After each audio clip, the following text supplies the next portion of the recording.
ಬೆಂಗಳೂರು ದಕ್ಷಿಣ ಜಿಲ್ಲೆ ಚನ್ನಪಟ್ಟಣ ನಗರದ ನಗರಸಭೆ ವ್ಯಾಪ್ತಿಯ ಫುಟ್ಪಾತ್ ವ್ಯಾಪಾರಿಗಳ ಸಭೆಯನ್ನು ನಗರದ ಶ್ರೀ ಕೊಲ್ಲಪುರದಮ್ಮ ಶ್ರೀ ಮಹಾಲಕ್ಷ್ಮಿ ದೇವಾಲಯದ ಆವರಣದಲ್ಲಿ ಆಯೋಜಿಸಲಾಗಿತ್ತು. ಮಂಗಳವಾರ ಏಕಕಾಲದಲ್ಲಿ ನಗರಸಭೆ ಆಯುಕ್ತ ಮಹೇಂದ್ರ ಹಾಗೂ ನಗರ ಸಿಪಿಐ ಶಿವಕುಮಾರ್ ದಾಳಿ ಮಾಡಿ ಪ್ಲಾಸ್ಟಿಕ್ ಕಸ ಹಾಗೂ ಫುಟ್ಪಾತ್ ಅಂಗಡಿ ಮೇಲ್ಛಾವಣಿ ತೆರವು, ಪ್ಲಾಸ್ಟಿಕ್ ದಾಸ್ತಾನು ಪ್ರಕರಣದ ದಾಖಲು ಹಿನ್ನೆಲೆಯಲ್ಲಿ ಸ್ವಯಂ ಪ್ರೇರಿತವಾಗಿ ಫುಟ್ಪಾತ್ ವ್ಯಾಪಾರಿಗಳ ಸಭೆ ಇದಾಗಿತ್ತು. ಫುಟ್ಪಾತ್ ವ್ಯಾಪಾರಿಗಳನ್ನು ಉದ್ದೇಶಿಸಿ ಮಾತನಾಡಿದ ನಗರಸಭೆ ಪರಿಸರ ಅಭಿಯಂತರರಾದ ಸ್ನೇಹ, ಪ್ಲಾಸ್ಟಿಕ್ ಕವರ್ಗಳನ್ನು ಬಳಕೆ ಮಾಡುತ್ತಿರುವುದು ಪರಿಸರಕ್ಕೆ ಮಾರಕ ಎಂದು ಹೇಳುತ್ತಿದ್ದರೂ ಪದೇ ಪದೇ ಪ್ಲಾಸ್ಟಿಕ್ ಕವರ್ಗಳನ್ನು ಬಳಕೆ ಮಾಡುತ್ತಾ ದಂಡ ಹಾಕಿಸಿಕೊಳ್ಳುತ್ತಿದ್ದೀರಿ. ಇದು ನಿಮಗೆ ಕೊನೆಯ ಎಚ್ಚರಿಕೆಯಾಗಿದೆ. ಮತ್ತೆ ಪ್ಲಾಸ್ಟಿಕ್ ಬಳಕೆ ಮಾಡಿದರೆ ನಿರ್ದಾಕ್ಷಿಣ್ಯವಾಗಿ ಪೊಲೀಸ್ ಠಾಣೆಯಲ್ಲಿ ಪ್ರಕರಣ ದಾಖಲಾಗುತ್ತದೆ ಎಂದು ಎಚ್ಚರಿಸಿದರು.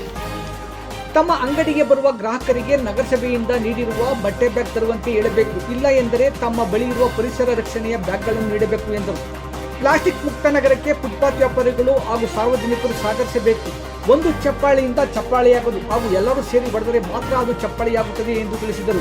ಇದೇ ಸಂದರ್ಭದಲ್ಲಿ ಫುಟ್ಪಾತ್ ವ್ಯಾಪಾರಿಗಳ ಜೊತೆ ತಾವು ಕೂಡ ಕೈ ಮುಂದಕ್ಕೆ ಚಾಚಿ, ನಾವು ಎಂದಿಗೂ ಇನ್ನು ಮುಂದೆ ಪ್ಲಾಸ್ಟಿಕ್ ಕವರ್ಗಳನ್ನು ಗ್ರಾಹಕರಿಗೆ ನೀಡುವುದಿಲ್ಲ ಹಾಗೂ ಮಾರಾಟ ಮಾಡುವುದಿಲ್ಲವೆಂದು ಆತ್ಮಪೂರ್ವಕವಾಗಿ ಪ್ರಮಾಣ ಮಾಡುತ್ತೇವೆ ಎಂದು ಪ್ರತಿಜ್ಞಾ ವಿಧಿಯನ್ನು ಬೋಧಿಸಿದರು.